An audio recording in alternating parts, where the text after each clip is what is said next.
Hello student, I am Gaurav Kaushal, physics faculty at Aakash institute Kota. मैं आपका आकाश के हिंदी यूट्यूब चैनल पे फिर से एक बार आपका स्वागत करता हूं। और जेई मेल के इस सेशन में हम आपके लिए फिर से कुछ अच्छे क्वेश्चंस लेकर उपस्थित हुए हैं। तो आज हम यहां पर system of particle and rotational motion chapter के कुछ अच्छे क्वेश्चंस जो कि एडवांस लेवल पर होंगे उन्हें हम डिस्कस करने वाले हैं। तो आइए स्टार्ट करते हैं पहले क्वेश्चन से। देखते हैं पहला क्वेश्चन स्क्रीन पर क्या है। तो आप देख सकते हैं स्क्रीन पर पहला क्वेश्चन आपको दिया हुआ है। क्या दिया हुआ है? Consider thin uniform rod of mass. ये रॉड है हमारे पास 1 kg मास का, लेंथ है, और rotates with a constant angular velocity. Constant angular velocity से ये रोटेट कर रहा है ना, कुछ इस तरीके say about a vertical axis, है ना, which is passing through the point of suspension of the rod. यहाँ से पास हो रही है एक्सिस। अब ये कॉनिकल सरफेस बना रहा है ये रॉड ऐसे, जिसका एंगल थीटा में कितना दिया हुआ है, π/3 के equal. If magnitude of hinge reaction on the rod, तो मतलब ये जो हिंज पॉइंट है रॉड पर जो भी फोर्स लगा रहा है उसका मैग्नीट्यूड F ये बोल रहा है। तो उस F का वैल्यू अगर यहाँ पे हम रख देते हैं तो इस एक्सप्रेशन का वैल्यू कितना आएगा वो हमें बताना है। तो पहले हम निकालते हैं इसके लिए, कैसे निकालेंगे इसको तो देखते हैं। चलिए स्टार्ट करते हैं। तो यहाँ पे ये रॉड ऐसे घूम रहा है इस तरीके से। तो इस पर हम देखें तो हिंज पॉइंट जो फोर्स लगाएगा उसके दो कंपोनेंट हमें मानने पड़ेंगे। एक तो हॉरिजॉन्टल डायरेक्शन में मैंने उसे मान लिया Fx, और एक वर्टिकल डायरेक्शन में मैंने उसे मान लिया Fy। क्योंकि मुझे ओरिजिनल डायरेक्शन नहीं पता है तो मैं इसको दो कंपोनेंट में ब्रेक कर लूँगा, है ना, एक x के लॉन्ग और एक y के लॉन्ग। तो जो x वाला कंपोनेंट है इस रॉड को ऐसे घुमा रहा है, मतलब ये रॉड ऐसे घूम रहा है सर्कुलर पाथ पे, इसका सेंटर ऑफ मास। तो जो Fx है सेंटर ऑफ मास को क्या दे रहा होगा, सेंट्रीपिटल फोर्स। तो मैं Fx को ले सकता हूँ सेंट्रीपिटल फोर्स की टर्म्स में, क्या ले सकता हूँ मैं, m ओमेगा स्क्वायर। अगर ये ओमेगा से घूम रहा है ऐसे तो रेडियस क्या हो जाएगा इसका, ये वाला सेंटर ऑफ मास का, तो ये L/2 और ये एंगल थीटा था तो ये हो जाएगा L/2 साइन थीटा। तो m ओमेगा स्क्वायर r, और r का वैल्यू हो गया हमारे पास L/2 साइन थीटा। तो मैं ओमेगा का अगर वैल्यू निकाल लेता हूँ तो मुझे Fx जो कंपोनेंट है फोर्स का वो मिल जाएगा। ऐसे जो इस पर देखें हम सेंटर मास में नीचे क्या लग रहा होगा, mg। तो mg को कौन बैलेंस कर रहा होगा यहाँ पर, क्योंकि ये सेंटर मास ना ऊपर जा रहा है ना नीचे, नेट फोर्स ही तो होना चाहिए। तो mg को बैलेंस कर रहा होगा Fy, हिंज का वर्टिकल कंपोनेंट। तो वो किसके बराबर हो जाएगा, mg के बराबर। तो Fy तो चलो हमें पता है, लेकिन Fx के लिए हमें क्या निकालना पड़ेगा, ओमेगा स्क्वायर का वैल्यू, ओमेगा का वैल्यू निकालना पड़ेगा, एंगुलर वेलोसिटी का वैल्यू निकालना पड़ेगा, क्योंकि वो हमें क्वेश्चन में नहीं दिया गया है ना। तो अब इसको हम कैसे निकालें। तो अगर मैं इस हिंज पॉइंट के अबाउट देखूँ तो ये रॉड ऐसे ऐसे नहीं जा रही है, तो इस डायरेक्शन में ये क्या रहेगा, इक्विलिब्रियम में रहेगा। तो इस डायरेक्शन में एक तो mg का टॉर्क लगेगा ऐसे, और एक ये सर्कुलर पाथ पे, हर पॉइंट सर्कुलर पाथ पे घूम रहा है। तो सेंट्रीफ्यूगल फोर्स हम बाहर की तरफ लगता हुआ अज्यूम कर सकते हैं। तो सेंट्रीफ्यूगल फोर्स का जो टॉर्क आएगा, तो सेंट्रीफ्यूगल फोर्स किसी पॉइंट पे देखोगे तो ऐसे बाहर की तरफ लगेगा। तो mg का टॉर्क तो इस पॉइंट के अबाउट क्लॉकवाइज आ रहा है, सेंट्रीफ्यूगल फोर्स का फोर्स टॉर्क एंटी क्लॉकवाइज आ रहा है। तो जब ये दोनों बैलेंस हो जाएंगे तो ये रॉड ना ऐसे ऊपर जा रहा है ना नीचे जा रहा है, ये इसी लेवल पर रहते हुए घूम रहा है। तो मुझे वो दोनों टॉर्क यहाँ पर बैलेंस कर देने हैं। तो अब मैं यहाँ पे अगर टॉर्क निकालता हूँ इन दोनों के लिए और उनको बैलेंस करता हूँ, तो सबसे पहले सेंट्रीफ्यूगल फोर्स के लिए ही मैं देख लेता हूँ। तो सेंट्रीफ्यूगल फोर्स के लिए मैं क्या करूँगा, यहाँ पे रॉड के यहाँ से x डिस्टेंस पे जाके dx का एक एलिमेंट मैंने मान लिया। तो इस पर सेंट्रीफ्यूगल फोर्स इधर लग रहा होगा, कितना लगेगा, dm ओमेगा स्क्वायर इंटू इसका रेडियस, और रेडियस कितना हो जाएगा, ये वाला लेंथ, ये वाला, तो ये हो जाएगा x, और कई एंगल थीटा है तो x साइन थीटा। तो dm omega square x sine theta, ये तो फोर्स का वैल्यू आ गया। लेकिन हमें तो क्या देखना है, टॉर्क देखना है। तो टॉर्क के लिए मैं क्या करूँगा, यहाँ पर सेंट्रीफ्यूगल फोर्स का मान लो मैं इसको मान लेता हूँ dF1। तो टॉर्क हो जाएगा इसका d-τ1, वो हो जाएगा हमारे पास dF1 इंटू परपेंडिकुलर डिस्टेंस। तो परपेंडिकुलर डिस्टेंस क्या हो जाएगा, ये एक्सिस से, तो ये हो गया x cos थीटा। तो dF1 x cos थीटा। तो नेट टॉर्क निकालना है तो मैं इसको क्या करना पड़ेगा, मुझे इंटीग्रेट करना पड़ेगा। तो dF1 क्या लिखूंगा मैं, ये वाली वैल्यू। तो dm omega square x sign theta into perpendicular distance, तो x cos थीटा, तो ये हो जाएगा x स्क्वायर cos थीटा के इक्वल। और dm में क्या लिख सकता हूँ यहाँ पर, dm हो जाएगा लैम्डा इंटू dx। लैम्डा क्या होगा, मास पर यूनिट लेंथ। तो लैम्डा तो यूनिफॉर्म है, यहाँ पर बाहर आ जाएगा, ओमेगा स्क्वायर भी बाहर आ गया, साइन थीटा कॉस थीटा भी बाहर आ जाएगा। तो अंदर क्या बचेगा यहाँ पर, एक्स स्क्वायर, और यहाँ डी एम में लैम्डा डी एक्स, तो वो डी एक्स बचेगा, लैम्डा हमने बाहर ले लिया। लिमिट किस पे लग जाएगी, एक्स पर। तो एक्स कहाँ से कहाँ तक वैरी कर रहा है, 0 से एल। तो ये 0 से एल तक हमने इसको इंटीग्रेट कर लिया टॉर्क के लिए। तो टॉर्क सेंट्रीफ्यूगल फोर्स का वो इतना आ जाएगा। तो कितना हो जाएगा ये टॉर्क हमारे पास, lambda omega square sine theta cos theta, है ना। एक्स स्क्वायर का इंटीग्रेशन क्या करेंगे, एक्स क्यूब बाई 3, लिमिट लगाने के बाद ये हो जाएगा एल क्यूब बाई 3 के इक्वल। ठीक है, तो ये तो हमारे पास सेंट्रीफ्यूगल फोर्स का टॉर्क आ गया। अब ऐसे ही हम जो ग्रेविटी है उसका भी टॉर्क निकाल लेंगे इसी एक्सिस के अबाउट। तो ग्रेविटी ऐसे घुमाने की कोशिश कर रहा है सेंट्रीफ्यूगल के अपोजिट। तो ग्रेविटी के लिए भी इस छोटे से एलिमेंट पे देखें तो DMG नीचे लगेगा इनटू उसका परपेंडिकुलर डिस्टेंस ये हो जाएगा, है ना। तो मैं लिख सकता हूँ ग्रेविटी के लिए टॉर्क डी टॉर 2, तो वो हो जाएगा DMG, ये तो फोर्स है ना ग्रेविटी का, इनटू परपेंडिकुलर डिस्टेंस वो कितना आ गया, एक्स साइन थीटा। अब टोटल टॉर्क निकालना है तो ऐसे क्या कर लेंगे, इंटीग्रेट। तो डी टॉर 2 को मैंने इंटीग्रेट कर लिया तो मुझे नेट टॉर्क मिल जाएगा ग्रेविटी का। तो वो हो जाएगा हमारे पास, DM को क्या लिख देंगे, लैम्डा इंटू DX। तो लैम्डा तो कांस्टेंट है जी, और DM का वैल्यू लैम्डा DX था, और यहाँ से बचा हमारे पास x साइन थीटा। ठीक है ना। तो अब यहाँ से हम देखें तो टोटल के लिए इसको मैंने लिमिट लगानी पड़ेगी मुझे किस पर, x पर। तो x के लिए हम देखें तो लिमिट क्या हो जाएगी, यहाँ पर 0, यहाँ पर l। तो 0 टू l हमने ये लिमिट यहाँ पर लगा दिया। तो जो टो2 है उसका वैल्यू आ जाएगा, मतलब टॉर्क जो ग्रेविटी की वजह से है वो हो जाएगा लैम्डा जी साइन थीटा। हम यहाँ पर कॉमन निकाल लेते हैं क्योंकि इन सब का वैल्यू फिक्स है ना।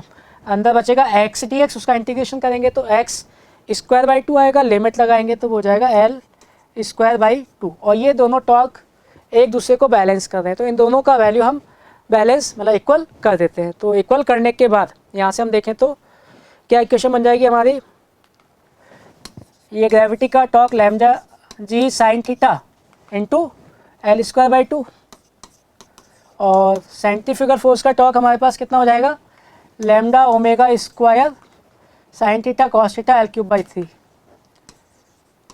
Sign theta cos theta L cube by 3। तो यहाँ से हम देखें तो लैम्डा तो कैंसिल हो गया, तो ओमेगा स्क्वायर का वैल्यू कितना आ जाएगा, ये साइन थीटा भी कैंसिल हो जाएगा, तो ओमेगा स्क्वायर हो जाएगा जी 3g बाई 2l, है ना। ये l नीचे आ गया अपॉन ये कॉस थीटा बचा था हमारे पास, तो ये कॉस थीटा हमने यहाँ रख दिया।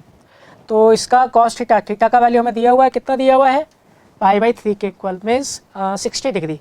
तो कॉस 60 डिग्री कितना होता है, 1/2। तो इससे ये कैंसिल हो गया, तो ओमेगा स्क्वायर का वैल्यू आ जाएगा हमारे पास 3g/l के इक्वल। ठीक है, अब ये वैल्यू हम इसमें पुट कर देंगे तो मुझे फोर्स का x कंपोनेंट मिल जाएगा, y कंपोनेंट तो ऑलरेडी हम लोग जानते ही हैं।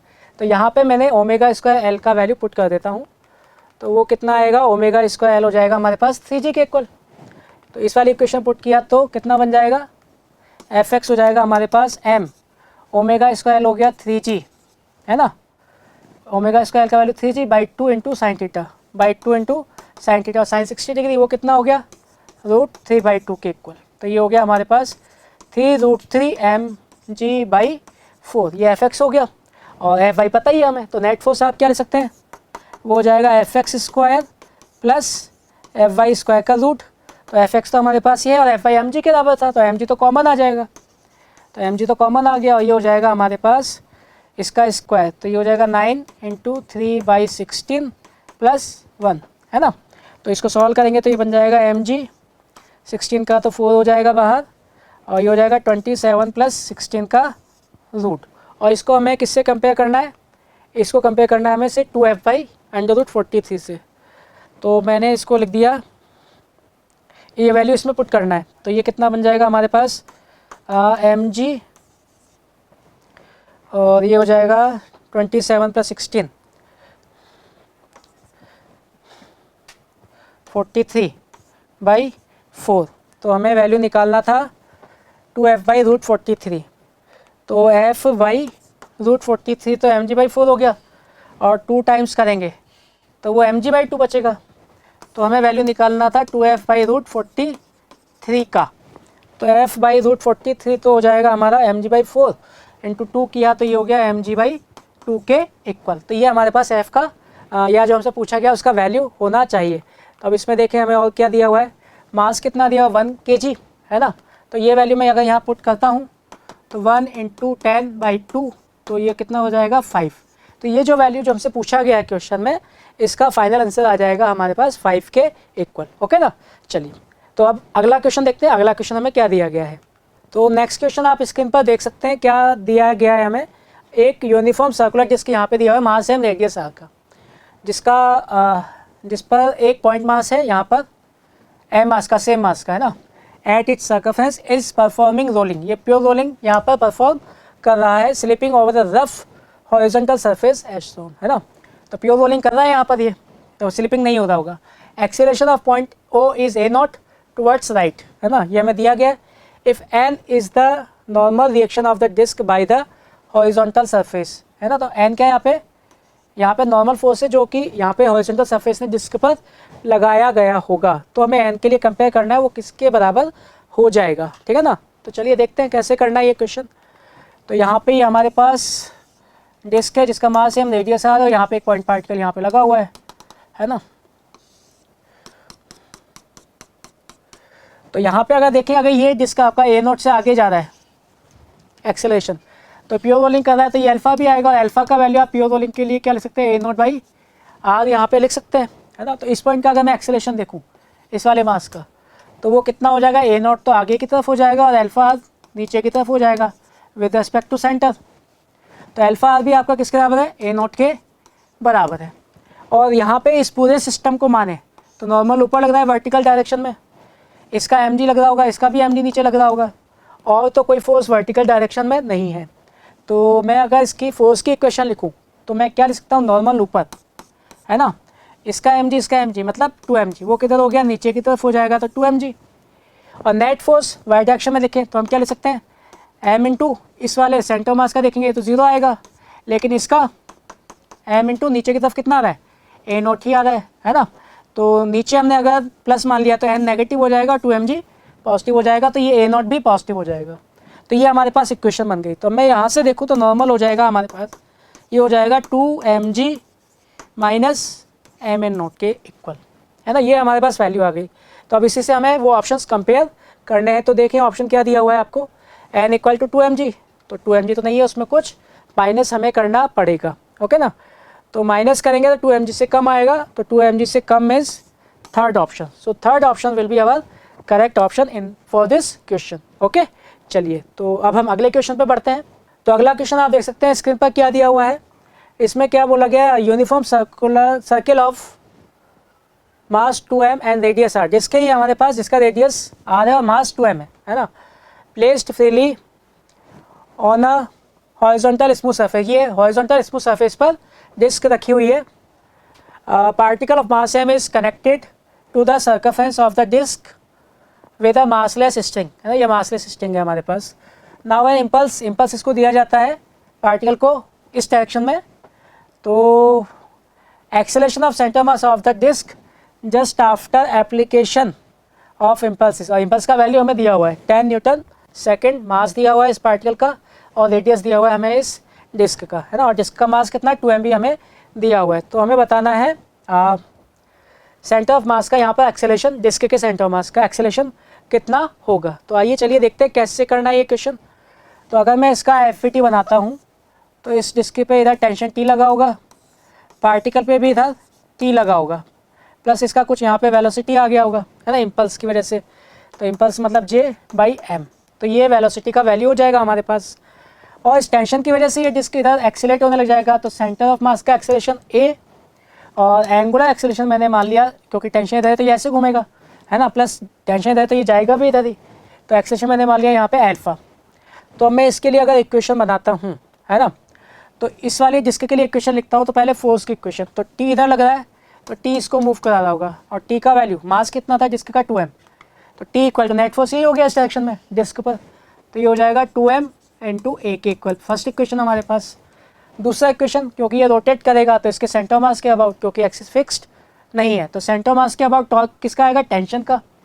तो टेंशन का टॉर्क हो गया T × परपेंडिकुलर डिस्टेंस, किस डायरेक्शन में ये, एंटी क्लॉकवाइज, तो T × r, इसको पॉजिटिव मान लिया। नेट टॉर्क हम क्या लिखते हैं, I अल्फा, तो आई सेंटर मास के अबाउट डिस्क का कितना होता है mr²/2, लेकिन मास कितना है यहाँ पर 2m, तो इसका थोड़ा ध्यान रखें, है ना। तो 2m r²/2 इंटू एल्फ़ा, तो 2 से 2 तो कैंसिल हो जाएगा, r से r कैंसिल हो गया, तो t कितना आ गया, ये हो जाएगा हमारे पास mr अल्फ़ा। ये सेकंड इक्वेशन हो गई हमारे पास, है ना। इसके लिए अब अगर मैं इस पॉइंट को फिक्स कर दूं तो इस पॉइंट के अबाउट ये जो ऑब्जेक्ट होगा ये सर्कुलर मोशन कर रहा होगा, लेकिन इस पॉइंट का जो नेट एक्सीलरेशन, क्योंकि ये रुका हुआ तो नहीं है, कितना हो जाएगा इस पॉइंट का अगर मैं एक्सीलरेशन देखूं तो ए से तो जो सेंटर मास का एक्सीलरेशन से ये आगे जा रहा होगा, प्लस अल्फ़ा से भी ये इधर ही आ रहा होगा, तो नेट कितना हो जाएगा a प्लस अल्फ़ा इस वाले पॉइंट का एक्सेलरेशन।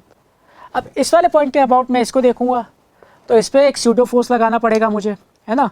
तो सूडो फोर्स कितना लगेगा, एक्सेलरेशन के अपोजिट, तो वो कितना हो जाएगा, इसका मास इनटू जिस पॉइंट के अबाउट देख रहे हो उसका एक्सेलरेशन अपोजिट डायरेक्शन में, तो ये हो जाएगा a प्लस अल्फ़ा आर के इक्वल। तो अब ये पॉइंट फिक्स हो गया क्योंकि हम इसी के रिलेटिव देख रहे हैं, और ये t एक्चुअल रियल फोर्स है और ये सूडो फोर्स है जो इस ऑब्जेक्ट पे लग रहा होगा, और क्योंकि ये पॉइंट फिक्स है तो इसके अबाउट ये सर्कुलर मोशन कर रहा होगा, तो ये जो दोनों फोर्स है ये मिलके इसको सेंट्रीपिटल फोर्स दे रहे होंगे। तो मैं लिख सकता हूँ t plus a plus alpha r equal to mv²/r। तो r यहाँ पे कितना दिया हुआ है, यहाँ से यहाँ तक का रेडियस, वो कितना हो जाएगा 2r, तो अपॉन 2r, ये हमारे पास वैल्यू आ गई, है ना। तो ये इक्वेशन नंबर 3 हो गया। अब इन तीनों इक्वेशन से मुझे a का वैल्यू निकालना है, ठीक है ना। तो a का वैल्यू मुझे निकालना है, तो पहले मैं टेंशन का ही वैल्यू निकाल लेता हूँ। तो यहाँ से मैं a को एलिमिनेट कर दूंगा, अल्फ़ा को एलिमिनेट कर दूंगा इस वाली इक्वेशन में। तो फर्स्ट और सेकंड इक्वेशन से t प्लस एम ए हो जाएगा t/2, है ना, और एम अल्फ़ा आर ये कितना हो गया हमारे पास t के बराबर, तो ये t इक्वल टू mv²/2r, है ना। अब मैंने इसको क्या किया, m से ऊपर नीचे मल्टीप्लाई डिवाइड कर दिया, तो ये आपका इम्पल्स हो जाएगा, है ना। तो इम्पल्स मीन्स j, तो j²/2m r के बराबर हो जाएगा। और ये कितना हो गया total tension 2t plus t/2, तो ये हो जाएगा 5t/2 के इक्वल, तो j²/2m r के बराबर। यहाँ से t का वैल्यू आ गया मेरे पास, तो t का वैल्यू हो जाएगा 2 से 2 कैंसिल, j²/m r/5, है ना। तो यहाँ पे j का वैल्यू मैं रख देता हूँ। j का वैल्यू कितना दिया हुआ है हमें, j का वैल्यू दिया हुआ है 10, m का वैल्यू कितना दिया है √10, तो j का वैल्यू हो गया 10, तो 10², m का वैल्यू √10, है ना। तो m का वैल्यू √10 इंटू r कितना दिया हुआ है हमें, r दिया हुआ है 25, तो 25 सेंटीमीटर में, तो उसको मीटर में बदल लेंगे तो बाई 100 इंटू 5 ये हो जाएगा हमारे पास, ठीक है ना। ओके, तो इसको सॉल्व करेंगे तो t का वैल्यू मिल जाएगा, t कितना आ जाएगा यहाँ से, ये 100, तो 25 से 4 टाइम्स, 5 से ये 20 टाइम्स, है ना। तो ये हो गया हमारे पास 80/√10, ये टेंशन का वैल्यू आ गया। इस टेंशन का वैल्यू यहाँ रख देते हैं तो a का वैल्यू आ जाएगा, तो a का वैल्यू हम लिख सकते हैं फर्स्ट इक्वेशन से कितना हो जाएगा t/2m, तो t का वैल्यू आया था हमारे पास 80/√10, m का वैल्यू भी था √10, है ना, और ये 2 था यहाँ पहले से ही, तो √10, तो 2 से ये 4, तो a का वैल्यू हो गया 4 मीटर पर सेकंड स्क्वायर के इक्वल। तो ये हमारा आंसर हो जाएगा डिस्क के सेंटर ऑफ मास के एक्सेलरेशन के लिए, और यही हमसे पूछा गया है। तो ऑप्शन में अगर हम देखें तो 4 मीटर पर सेकंड स्क्वायर, मतलब फोर्थ ऑप्शन हमारा करेक्ट ऑप्शन हो जाएगा, ठीक है। चलिए अगले क्वेश्चन की तरफ चलते हैं, तो देखते हैं अगला क्वेश्चन हमें क्या दिया हुआ है। तो ये अगला क्वेश्चन आप स्क्रीन पर देख सकते हैं। तो क्या बोला गया है इस स्क्रीन में, कंसिडर द शोन डायग्राम, है ना। इस डायग्राम के लिए फिक्स्ड वर्टिकल स्मूथ रॉड, ये फिक्स्ड रॉड है AB, is kept in front of a uniform disc of mass m radius r which is rolling without slipping, तो ये रोल कर रहा है विदाउट स्लिपिंग, है ना। On a rough horizontal surface, velocity of centre of disc हमें दिया हुआ है √3, रॉड PQ ऑफ लेंथ, ये लेंथ दिया हुआ है 2 metre, connected with disc at Q, है ना, विच इज़ वर्टिकली अबव, है ना, सेंटर के जस्ट अबव है r/2 डिस्टेंस पर। डायग्राम में भी शो कर रखा है, यहाँ पे भी लिखा हुआ है। By pin joint and other end of the rod PQ can freely slide over smooth vertical rod, तो ये वाला पॉइंट इस रॉड पे ऊपर नीचे ईजिली स्लाइड कर सकता है ना। एट दिस इंस्टेंट जो हमें दिखाया गया है, rod P Q makes an angle 150 degree with rod A B. ये हमें बोला गया है find the angular velocity of the rod. Rod का एंगुलर वेलोसिटी हमें बताना है। तो देखते हैं कैसे करेंगे ये क्वेश्चन। तो यहाँ पे हम देखें तो ये आपके पास ए बी रॉड था और इधर ये डिस्क है, इसके ऊपर ये r/2 डिस्टेंस पे था ये वाला पॉइंट, और ये चल रहा है किसी वेलोसिटी v से, है ना, जिसका वैल्यू हमें कितना दिया हुआ है √3, और ये एंगल था 150। तो अगर मैं यहाँ से 90 माइनस कर देता हूँ तो ये कितना बचेगा हमारे पास, 60 डिग्री के इक्वल बचेगा, ठीक है ना। तो जब ये रॉड आगे जा रहा होगा तो ये ऐसे घूम भी रहा होगा, ओमेगा से प्योर रोलिंग होती है तो ओमेगा क्या हो जाएगा, v/r के इक्वल। तो मैं इस पॉइंट का वेलोसिटी लिख सकता हूँ इस डायरेक्शन में कितना हो जाएगा, v तो इधर जो लीनियर वेलोसिटी है प्लस ओमेगा r/2, तो प्लस ओमेगा r/2, और ओमेगा फिर से v के इक्वल है तो ये हो गया v/2। तो v plus v/2 means 3v/2 के इक्वल इसका पॉइंट का वेलोसिटी हो जाएगा। और ये जो पॉइंट है वो इसी रॉड पे मूव कर सकता है ab पर, तो मैंने मान लिया इसका वेलोसिटी ऊपर की तरफ हो गया होगा v1। अब यहाँ पे स्ट्रिंग कंस्टेंट हम लगाएंगे क्या कि ये जो लेंथ है ये चेंज नहीं हो सकता है, तो इसका ये वाला कंपोनेंट लेंथ के अलोंग ये क्या करेगा, लेंथ को कम करेगा, तो -v1 cos 30, क्योंकि ये वाला एंगल 30 हो गया लेंथ के अलोंग, तो ये लेंथ को छोटा कर रहा है। ऐसे ही इस वाली वेलोसिटी का ये कंपोनेंट, तो ये एंगल 60 है तो ये लेंथ को बढ़ाने की कोशिश करेगा लेंथ के अलोंग, तो प्लस 3v/2 cos 60। तो नेट चेंज लेंथ में कितना होगा, 0, क्योंकि लेंथ ना बढ़ेगी ना कम होगी। तो यहाँ से हमारे पास v1 का वैल्यू आ जाएगा, तो v1 हो जाएगा 3v/2 cos 60/cos 30 के इक्वल। तो 3v कितना दिया हुआ है हमें, √3, है ना, cos 60 कितना हो जाएगा हमारे पास हाफ, एंड cos 30 हो जाएगा √3/2। तो √3 एंड 2 तो कैंसिल हो गए, तो ये जो v1 है उसका वैल्यू आ गया हमारे पास 3/2 के इक्वल, ठीक है ना। 3/2 हो गया इस वाले पॉइंट की वेलोसिटी ए बी रॉड के अलोंग। लेकिन हमसे पूछा क्या है, हमसे पूछा कि इस रॉड का एंगुलर वेलोसिटी। तो जो एंगुलर वेलोसिटी है वो हम कैसे निकालते हैं, वेलोसिटी रिलेटिव निकाल लेते हैं, perpendicular to the rod divided by दोनों पॉइंट्स के बीच का डिस्टेंस। तो परपेंडिकुलर वेलोसिटी निकालना है रिलेटिव, तो इसका रिलेटिव इधर आएगा इस वाले का कंपोनेंट, और इसका रॉड के परपेंडिकुलर इधर आएगा, है ना। तो ये v का इधर कंपोनेंट कितना हो गया 3/2 का, ये हो जाएगा 3v/2 sin 60। ऐसे इस v1 का इधर कंपोनेंट क्या हो जाएगा, v1 ये तो cos था तो ये sin हो जाएगा sin 30, और दोनों कंपोनेंट अपोजिट हैं तो रिलेटिव निकालेंगे तो ऐड हो जाएंगे। तो परपेंडिकुलर डायरेक्शन में रॉड के परपेंडिकुलर डायरेक्शन में रिलेटिव वेलोसिटी कितना आ गया हमारे पास, 3v/2 sin 60 plus v1 sin 30 के इक्वल डिवाइडेड बाय ये जो टोटल लेंथ है यहाँ से यहाँ तक, इसका वैल्यू हमने यहाँ रख दिया। अब इनका वैल्यू पुट कर देते हैं, तो 3v कितना था √3/2 sin 60, तो sin 60 हो जाएगा हमारे पास √3/2 प्लस v1 कितना आया था 3/2, तो 3/2 इंटू साइन 30 वो कितना हो गया 1/2 अपॉन l। तो लेंथ हमें कितना दिया हुआ है pq का 2 मीटर, है ना, ये हम यूज़ कर लेते हैं, तो ये 2 मीटर। तो यहाँ से हमें ओमेगा मिल जाएगा, तो कितना हो जाएगा ये हो जाएगा हमारे पास 3/2 इंटू कितना बचेगा ये 4/2 मीन्स 2, तो 3 हो गया डिवाइडेड बाय 2 से 2 कैंसिल, तो ये हो जाएगा 3/2 के इक्वल।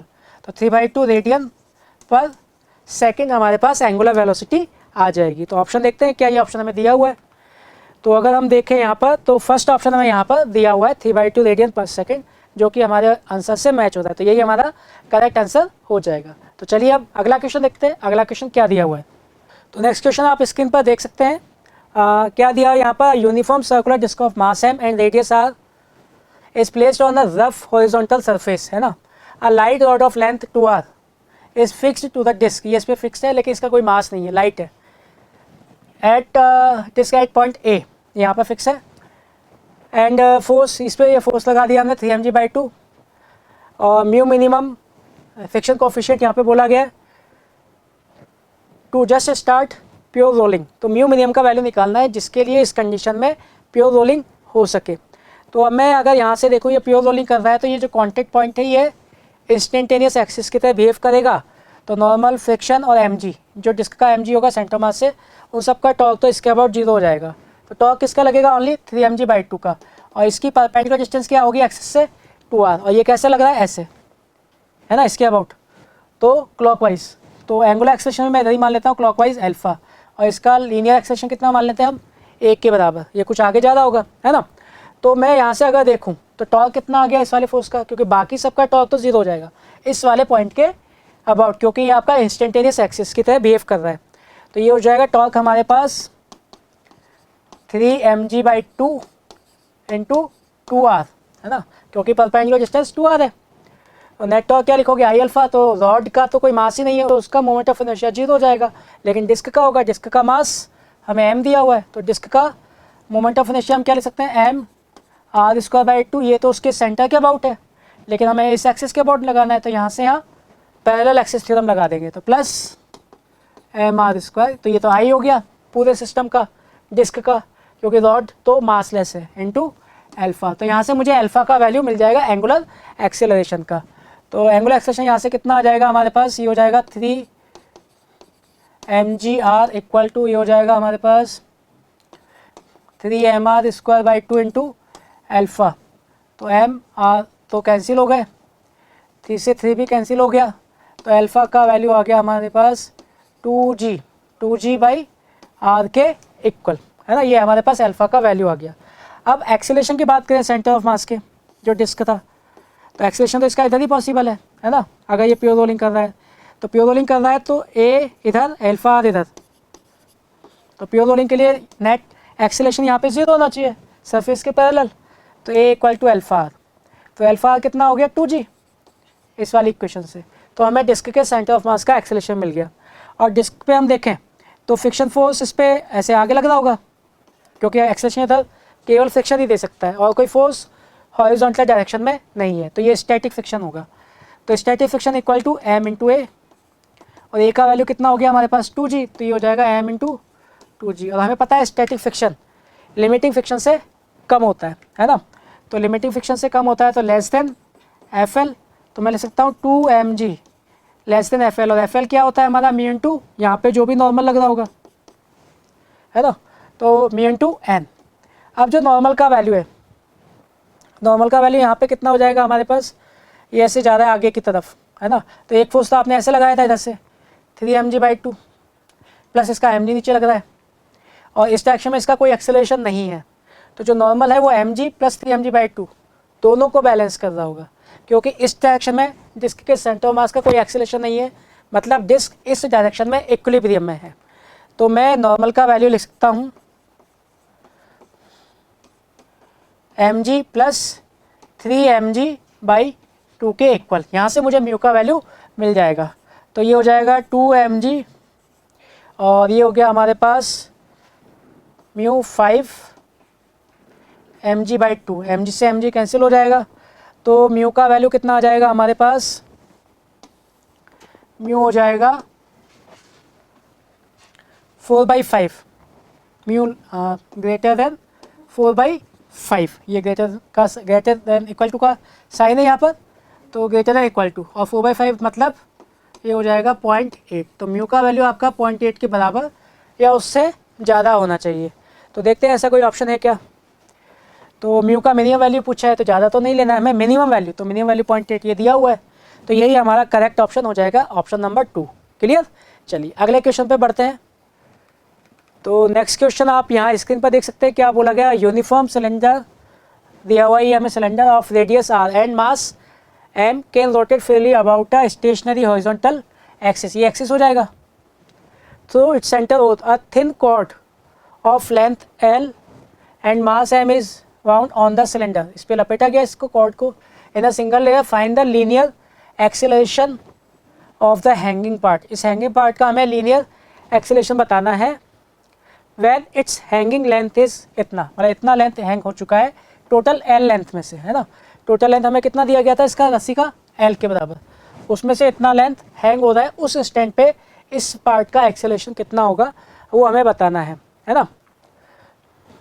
और ये भी बोला गया है कि जो बचा हुआ पार्ट है इस डिस्क पे रस्सी का, उसका सेंटर ऑफ मास आप सिलेंडर की एक्सिस पे मतलब यहाँ पर अज्यूम कर सकते हैं, ये हमें दिया गया है, ठीक है ना। और स्लिपिंग नहीं होती है कहीं पर भी रस्सी और डिस्क के बीच में। तो इस पार्ट का हमें एक्सेलरेशन बताना है। तो देखते हैं कैसे करना है ये क्वेश्चन। तो ये डिस्क, इसके ऊपर रस्सी को आपने लपेटा हुआ है, इसका कुछ पार्ट यहाँ पे लटका हुआ है, मान लिया x, है ना। तो अब यहाँ पे इतने पार्ट का जो मास होगा वही इस डिस्क को और रस्सी को नीचे लेके जाएगा, ग्रेविटी।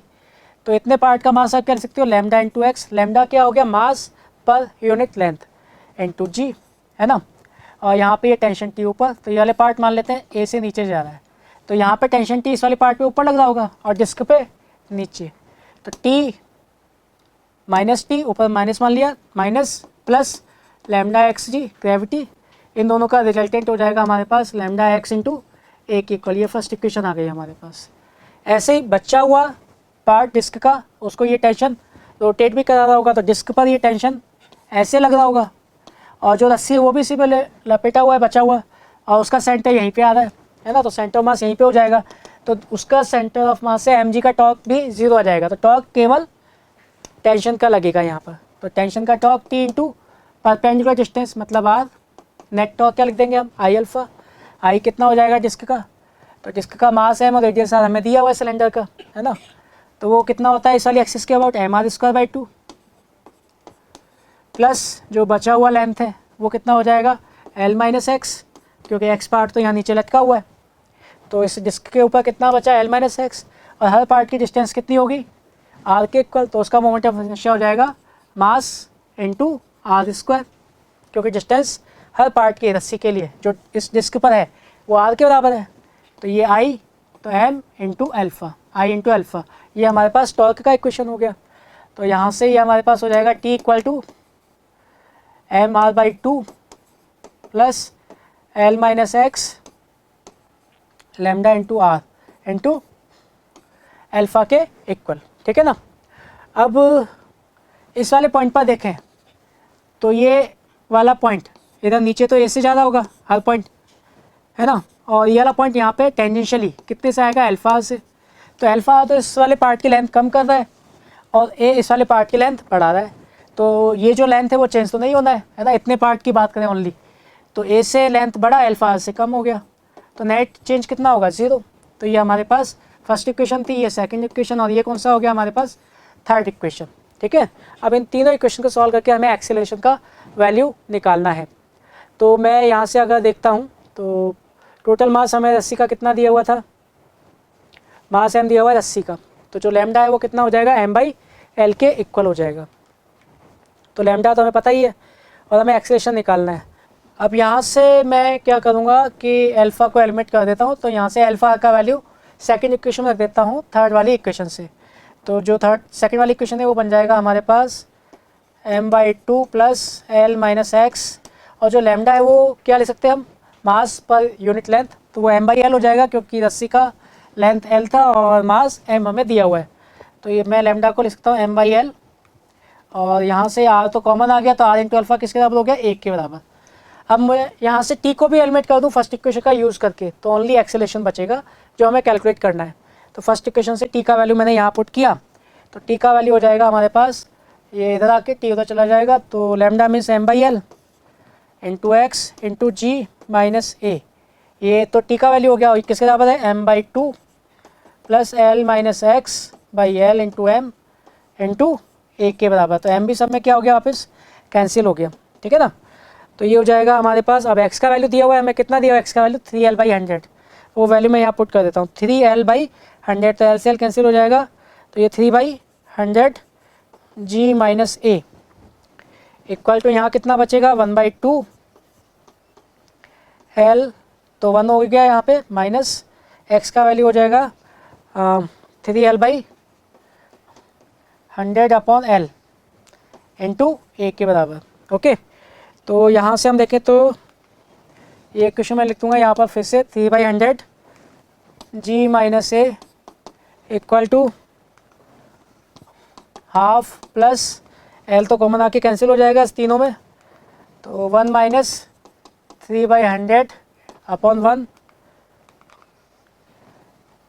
इंटू ए, और जी का वैल्यू यहाँ पे हम 10 लिख ही सकते हैं, तो ये हो जाएगा 3/100 10 माइनस ए हाफ, ये कितना हो जाएगा हमारे पास 100 माइनस 3 मीन्स 97/100 इंटू ए। तो अब यहाँ से हम देखें तो ये हमारे पास हो जाएगा 3 इंटू 10 माइनस ए, और इसको सॉल्व करेंगे तो ये 100 मैंने यहाँ कैंसिल कर दिया, तो ये 50 प्लस 97 मतलब 147 इंटू ए के इक्वल आ गया। तो ये हो जाएगा हमारे पास 30, और ये 3 है उधर जाके कितना हो जाएगा 150 है, तो ये हो गया 1/5, लेकिन ये आ रहा है मीटर पर सेकंड स्क्वायर में, है ना। तो मीटर पर सेकंड स्क्वायर में ही आ रहा है, लेकिन आंसर हमसे पूछा है इन सेंटीमीटर पर सेकंड स्क्वायर।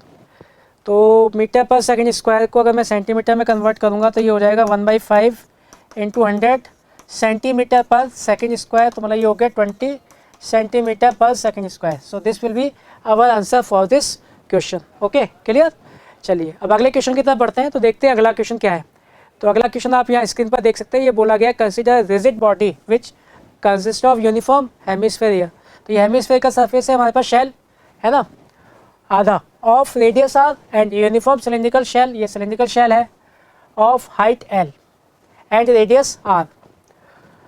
और दोनों का जो मटेरियल है वो सेम दिया हुआ है, मतलब दोनों के लिए डेंसिटी सेम हो जाएगी। Find maximum value of L, इस एल का मैक्सिमम वैल्यू निकालना है, so that complete rigid body remains in stable equilibrium in the position shown, मतलब इसी में इक्विलिब्रियम में रहे, मतलब अगर आप इसको थोड़ा टिल्ट करें तो ये वापस इसी पोजीशन पे आ जाए। तो आप देखते हैं ये क्वेश्चन हमें कैसे सॉल्व करना है। तो अगर ये वापस उसी पोजीशन पे आ रहा है, आपने इसको थोड़ा सा टिल्ट किया, ऐसे टिल्ट किया तो ये कुछ ऐसे दिखेगा। तो टिल्ट किया तो यहाँ पे जो सिस्टम का सेंटर ऑफ मास होगा, अगर वो इस कॉन्टैक्ट पॉइंट से आगे चला गया, मान लो ये जो लाइन आ रही है इससे अगर इधर चला गया, तब तो वो सेंटर ऑफ मास का जो ग्रेविटी फोर्स लग रहा होगा वो टॉर्क इसको और घुमा देगा, तो ये वापस अपनी पोजीशन पर नहीं आ पाएगा। तो अगर सेंटर ऑफ मास इस लाइन से इधर ही रहे, है ना, तो अगर इस लाइन से इधर रहेगा तो फिर ये सिस्टम वापस mg जो होगा इसको वापस अपनी पोजीशन पे ले आएगा। तो हमें तो लिमिटिंग केस की बात करनी है, तो लिमिटिंग का मतलब जस्ट इसी लाइन पे होना चाहिए, है ना। और ये सिमेट्रिकल लाइन है, सिमेट्रिकल ऑब्जेक्ट है, तो सेंटर मास इसी लाइन पे होगा, तो ये लाइन यहाँ पे इंटरसेक्ट कर देगी। कहाँ पर, जो आपके पास स्फेरिकल शेल था उसके सेंटर पे, क्योंकि यहाँ से कॉन्टैक्ट पॉइंट से जो नॉर्मल है वो सेंटर से ही पास होगा, और सिमेट्रिकल लाइन भी यही है, तो सेंटर मास इसी पे होना चाहिए। तो इस लाइन के जस्ट इधर होना चाहिए था सेंटर मास, तो लिमिटिंग केस में ठीक इसी पॉइंट पर हम मान लेते हैं। तो अगर सेंटर मास यहाँ होगा तो ग्रेविटी का जो टॉर्क है वो क्या हो जाएगा, 0 हो जाएगा हमारे पास। तो मतलब सेंटर मास आपको यहाँ मानते हुए इसको सॉल्व करना है, ताकि हमारे पास एल का वैल्यू आ जाए, ठीक है। अब एल को इससे ज़्यादा बढ़ाएंगे तो सेंटर मास इससे आगे निकल जाएगा, और वो इस पॉइंट से जैसे ही आगे निकलेगा उसका टॉर्क उसको वापस अपनी पोजीशन पर नहीं आने देगा। तो सेंटर ऑफ मास इस पॉइंट से आगे नहीं जाना चाहिए। तो मैं सेंटर मास को ठीक अभी इसी पॉइंट पर रख देता हूँ। तो अब मैं देखता हूँ कैसे निकाल सकते हैं। तो ये आधा आपका स्फेरिकल शेल और ये आपका सिलेंडर, तो सिलेंडर का सेंटर मास ठीक उसके बीच में हो जाएगा। ये लेंथ है, उसका रेडियस भी आधी रहेगा जो शेल का होगा, और शेल का सेंटर मास कहाँ पे होता है हमें पता है, कितनी डिस्टेंस पे होता है, r/2 पर। तो ये सेंटर मास, इन दोनों का अब अगर मास m1 और m2 है तो सेंटर मास आपका इस पोजीशन पर आना चाहिए। तो अब मैं अगर यहाँ से देखूँ तो मैं क्या ले सकता हूँ, जैसे ये डिस्टेंस मुझे पता है सेंटर मास की इससे कितनी है, r/2 के इक्वल, तो m1 से r/2 है। तो m1 से अगर r/2 है तो 2 पॉइंट ऑब्जेक्ट मान के इसको मैं सॉल्व कर सकता हूँ। तो RCUM इसके सेंटर मास से देखूँ तो वो कितना हो जाएगा, प्लस का r/2, है ना। और वो मैं क्या लिखूँगा, इसके सेंटर से देखना है तो m1 के से, तो वो आ जाएगा आपके पास m2 upon m1 plus m2, क्योंकि सेंटर मास के इन्वर्सली प्रोपोर्शनल होता है 2 पॉइंट मासेस के लिए। तो m2 इंटू टोटल डिस्टेंस कितना हो जाएगा, r/2 प्लस ये डिस्टेंस कितना हो जाएगा हमारे पास, l/2, तो r/2 प्लस l/2, ठीक है। तो RCM हमारा कितने पे हो गया, r/2 पे हो गया। अब यहाँ पे m2 m1 का वैल्यू मैं यहाँ पर पुट कर देता हूँ, क्योंकि डेंसिटी सेम है। तो ये हो जाएगा हमारे पास /2 तो सब में कैंसिल हो जाएगा, तो r = m2, m2 कितना हो जाएगा, डेंसिटी इंटू इसका एरिया, है ना, होलो सिलेंडर का, वो क्या लिखोगे आप, πr² into 2πr into l, तो 2πr तो लेंथ हो गया इंटू l, तो ये m2 का वैल्यू हो जाएगा अपॉन m1, m1 इसका मास, वो मैं क्या लिखूँगा, सिग्मा इंटू इसका एरिया कितना हो जाएगा, πr² 2πr² आधा एरिया हेमिस्फीयर का, प्लस इसका m2 अगेन कितना हो गया 2πr × l। तो अब मैं इस इक्वेशन को सॉल्व कर लेता हूँ। तो इस इक्वेशन को सॉल्व करना है हमें, प्लस यहाँ से क्या बचा था हमारे पास r + l, ये वाला वैल्यू 2 तो हम यहाँ पे कैंसिल कर चुके हैं। तो सिग्मा 2πr तो कैंसिल हो जाएगा ऊपर नीचे, तो सिग्मा 2πr ये तो कैंसिल हो गया है ना। तो मैं यहाँ से देखूँ तो ये बचेगा हमारे पास r = l/2πr, एक r यहाँ से बचा है और ये l हो जाएगा, और ऊपर भी क्या है हमारे पास r + l, तो r + l से r + l कैंसिल हो गया। इसका मतलब जो l है वो किसके बराबर हो जाएगा r के इक्वल। मतलब जो ये लेंथ है मैक्सिमम अगर r तक जा रही है तब तक ये सिस्टम थोड़ा भी डिस्प्लेस करने पे वापस अपनी पोजीशन पे आ सकता है, लेकिन अगर लेंथ r से बड़ा हो गया तो ये वापस अपनी इक्विलिब्रियम पोजीशन पर नहीं आएगा। तो यहाँ से हम देखें तो हमारे पास कौन सा आंसर करेक्ट हो जाएगा, सेकंड वाला ऑप्शन हमारा यहाँ पर करेक्ट हो जाएगा। तो अब अगला क्वेश्चन देखते हैं। तो अगला क्वेश्चन अब हमें क्या दिया हुआ है ये आप देख सकते हैं स्क्रीन पर। अगले क्वेश्चन को क्या बोला गया इसमें, थिन यूनिफॉर्म रॉड AB, ये रॉड हमें दिया हुआ है जिसका लेंथ L है, मास 2 kg है, has a purely translational motion, मतलब ये रोटेट नहीं कर रहा है जो भी हमें फोर्सेस लगाए गए उसके बाद भी, with acceleration 1 metre per second square under the action of forces F1 and F2। F1 का वैल्यू दिया हुआ है, A का वैल्यू दिया हुआ है, then the value of L, इस रॉड का लेंथ, और जो F2 है वो हमें फाइंड करना है। तो एक्सेलेरेशन हमें दिया हुआ है कितना 1, और ये 2 ही फोर्सेस लग रहे हैं। तो देखते हैं कैसे करना है ये। अब यहाँ पे हम देखें तो ये रोटेट नहीं कर रहा है ना, तो टॉर्क 0 होना चाहिए। तो टॉर्क किसी भी पॉइंट के अबाउट देखोगे तो 0 ही आना चाहिए। तो यहाँ से हम देखें तो F1 इधर लग रहा है, F2 इधर लग रहा है। तो अगर मैं इस पॉइंट से देखता हूँ तो F1 के लिए डिस्टेंस ज़्यादा आएगी, F2 के लिए डिस्टेंस कम आएगा, है ना। ये F2 है, ये F1 है, तो F2 के लिए डिस्टेंस ज़्यादा आ रहा है, F1 के लिए डिस्टेंस कम आ रहा है। तो अगर टॉर्क इस वाले पॉइंट से देखें हम 0 आना है तो इसका मतलब डिस्टेंस कम है, तो इसका वैल्यू ज़्यादा होना चाहिए। मतलब कि जो F1 है वो बड़ा होगा किससे, F2 से। तो अब यहाँ पे हमें बोला गया कि एक्सेलेरेट हो रहा है, लेकिन डायरेक्शन नहीं बताई है। तो डायरेक्शन हमें पता चल गया कि F1 बड़ा है तो ये इधर की तरफ लेफ्ट साइड में एक्सेलेरेट हो रहा होगा। तो मैं इक्वेशन क्या लिख सकता हूँ, F1 - F2 = m है ना, NLF फोर्स का इक्वेशन। तो F1 मुझे कितना दिया गया है 10 न्यूटन, F2 मुझे निकालना है, मास कितना दिया है इसका 2 kg, और एक्सेलेरेशन कितना दिया है, एक्सेलेरेशन नॉट A, वो कितना है 1, तो 1 क्योंकि एक्सेलेरेट ये इधर ही हो रहा होगा। तो ये हो गया हमारे पास F2 का वैल्यू आ जाएगा 10 - 2 मीन्स 8 न्यूटन के इक्वल। ये हमारे पास F2 का वैल्यू आ गया जो हमसे पूछा गया है। तो 8 न्यूटन में 2 ऑप्शन है। अब हमें लेंथ भी देखना है।